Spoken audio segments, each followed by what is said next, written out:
Hey everyone, it's Casey, and today I'm going to talk to you about ways that you can incorporate partner collaboration into your middle school ELA class. So, English language arts is a class where a lot of times the teacher can have a lot of teacher talk. I started my blog post with just a chart of the daily framework I use when I'm in a reading workshop. And as you can see, like with the mini lesson statement, I'm talking. With the oral reading fluency, this would be a place where students could collaborate.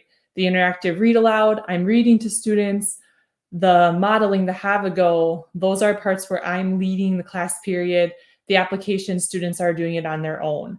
So I don't want to think of like activities where I have this special day where I'm just kind of blowing up my whole structure and students are doing this great collaboration activity. I'm hoping to think of ways that I can put partner collaboration into what I do on a daily basis so that I can stick with it and it can just be a part of what I do. So, the three strategies that I'm going to share with you today are things that could be done on a daily or weekly basis.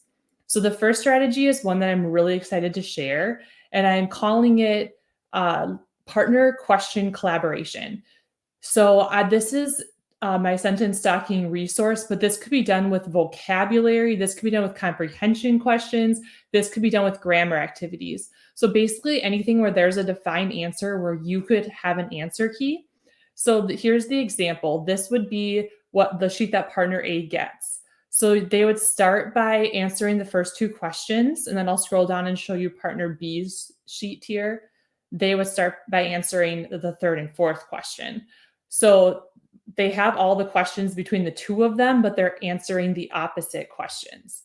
And then partner A has the questions for 3 and 4, where partner B has the questions for 1 and 2. So they start by independently answering the questions that are on their sheet. Next, they get together and they coach each other through how they answer them. And then they have the answer key where they can prompt the students, have them add to parts of their answer, talk it through. And then finally, they go and they do that for the opposite partner. So I think it's really a fun way to go away from students answering all 4 questions independently and then bringing the whole class back together and the teacher going through each question one by one and giving the answer back to the whole class, or like having a student, what did you get for number 1?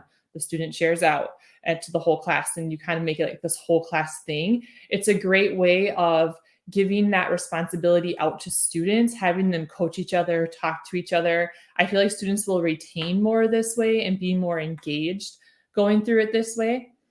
As I mentioned before, this could be done with comprehension questions, vocabulary, any type of grammar activities where there's a definite answer that students could coach each other on. So this is just an example there. The blog post is linked into the description of this Facebook Live. And in the blog post, I actually did include a free link here where if you like the look of this and would want to try this with students, there's 5 free days of sentence stocking within this form with the partner collaboration. So if that's something you're interested in, definitely go to that link and download this for free. It's a great way to just try this strategy out. The second strategy that I included is the partner reading fluency practice. This is something that I feel like I talk about a lot, but I can't stress how much it impacted my students this year. I committed to this strategy during the 6 reading units that we did every single day.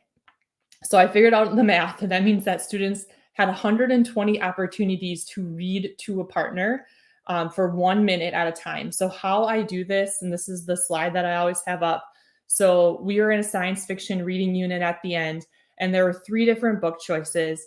I sit students next to another student who is in the same book group as them. And then whatever the reading was assigned for that day, I put up a page number from the previous day's reading. So as all students from that group turn to that page, partner A starts, they read for a minute. I have the timer going. I say when to start, when to stop. And then they just swap, and partner B reads that same page for a minute as well. Once we have this routine down, it takes 3 to 4 minutes and it's like super quick. Students are pretty automatic with it. At the beginning of the school year, I feel like students kind of looked at me like, are you sure you want me to read aloud? I'm not super comfortable with that. But by the end of the school year, it was just like, that's what we did.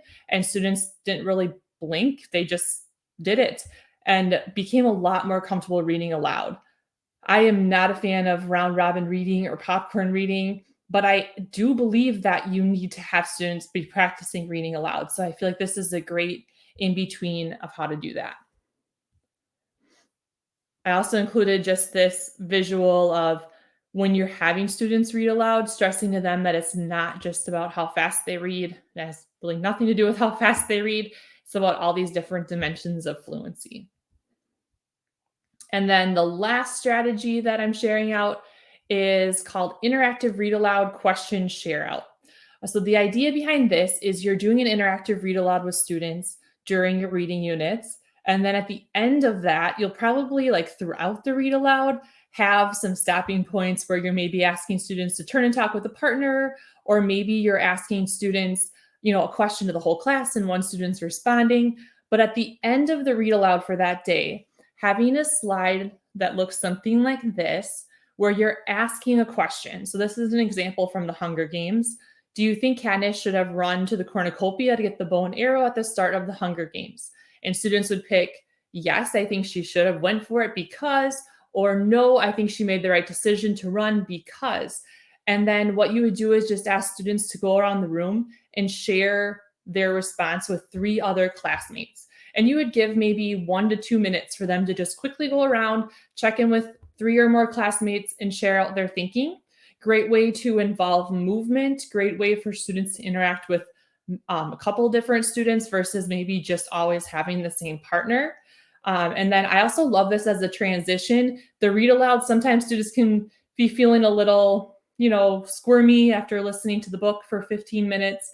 So they get a chance to stand up, move around, socialize with a few friends, and transition into the next part of our reading framework.